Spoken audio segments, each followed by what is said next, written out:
Alright, the following here is from Robin P. Clarke's book, Expert's Catastrophe. Chapter 1A, The Strange Facts They Aren't Telling You About Expertise. Shout out to Robin P. Clarke for going ahead and putting this online, free to read. And thank you for contacting me via Quora, with that question, telling people about what's going on here. I wouldn't have known that this person even wrote this book if it wasn't for them speaking up about it. And being that I'm a very big dissident, of course I'm going to open my ears wide open to see what's going on. Without further ado, no less unsoundly, the persons and institutions involved in some matters covered in this book tend to get categorized as either evil deceivers, whose claims are consistently lies, or else wonderful saintly heroes whose information is consistently truthful. Depending on which side we are hearing from in this warfare of words, either the official authorities are evil and the dissidents are heroes, or else it is those quack dissidents who are evil and the vilified official experts are heroes for actually working hard to help reduce illness. Again, I consider the reality to be altogether more complicated, and that there is truth and falsehood and honesty and treachery to be found in all quarters to some extent. This is not a book of our side versus theirs. And I'm glad that statement was made, because I see it myself. What happens is I get labeled as a crank or a quack, but not for good reasons. It's because of the heuristics involved, the credibility heuristics, which are peripheral. They're on the peripheral. Oh, what's your degree in?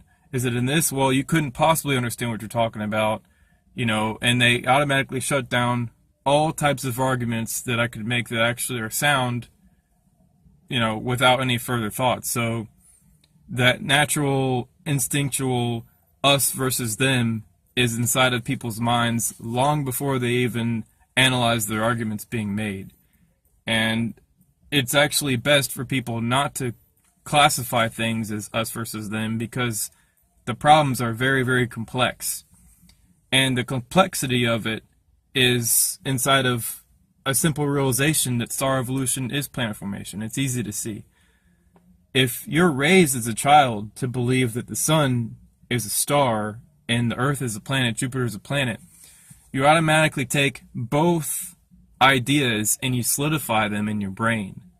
That becomes real. That's your worldview. And you're raised up as a child, through young adult, through teenage years, through, all the way up through your degree program, believing that to be true. So when somebody like me comes around and says, well, all that's false, you automatically start, defending it and getting upset. It becomes uncomfortable to you. And the fact that it's uncomfortable shows that there is a bias there. You should take your feeling uncomfortable and use it to your advantage to realize, hey, wait a second here. Is this actually a bias? Is this something that I should look out for? And yes, it is something you should look out for. It's the inability to unlearn something is what you're noticing. And here's another quote here. If you can't express your idea, and by implication, a useful amount of evidence and explanation in less than 1,500 words, it probably isn't a hypothesis, and so we will bin it. It means throwing it away. That's what journals do.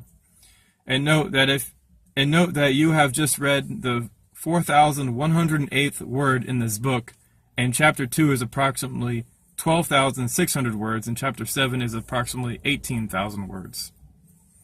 I don't know why I read that out. Anyways, here's what I was trying to say. In my experience, the predominant intellectual shortcoming of the human race is not deficient ability to learn, but instead is deficient ability to unlearn that which has already been learnt in error. Once your brain has got a faulty notion etched into its neurons, it can be much harder for that faulty notion to be removed and a corrected notion to be substituted in its place. And the education and selection systems of exams strongly favor uncritical learning, unencumbered by too much inefficiency creating doubt, giving capability for unlearning. That is essentially what's going on here. If you have somebody who is incapable of unlearning an idea, and they see somebody else who can easily unlearn it, well, they classify that person as a crank to solidify even more inability to unlearn something important.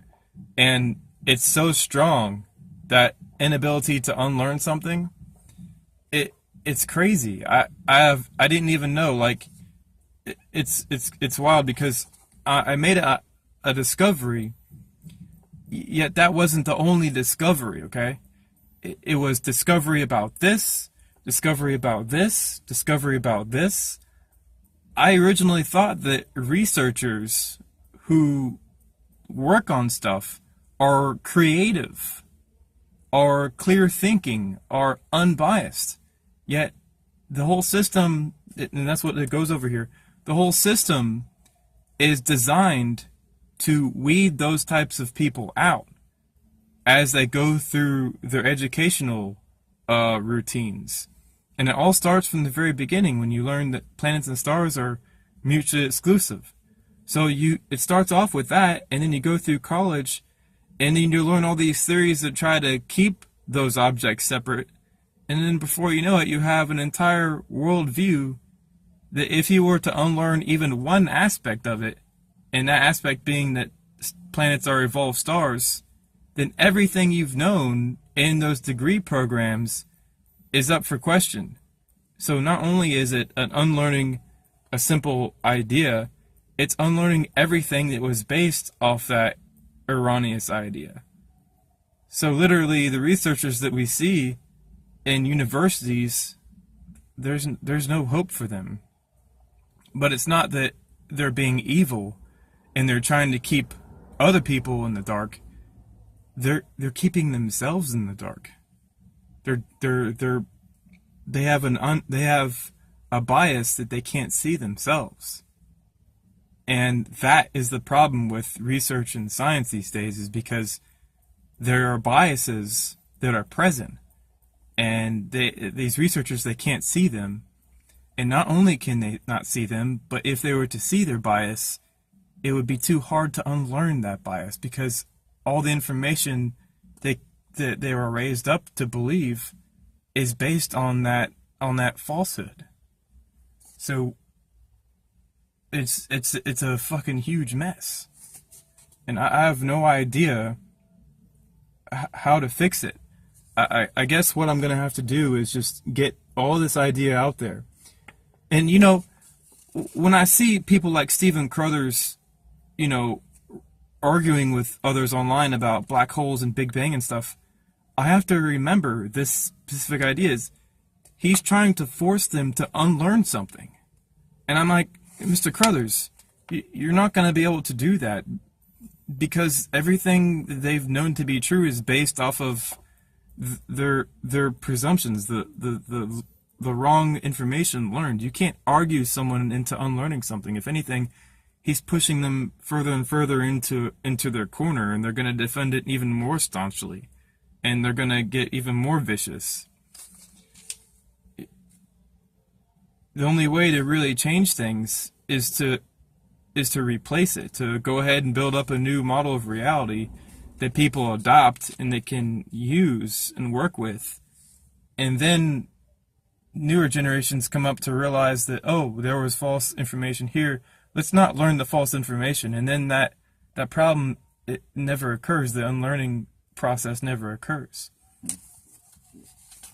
But yeah, the unlearning process, I think the truth is that the most advanced researchers, and Robin says this in the book, the most advanced researchers can unlearn their deepest biases, their deepest prejudices. They can unlearn that.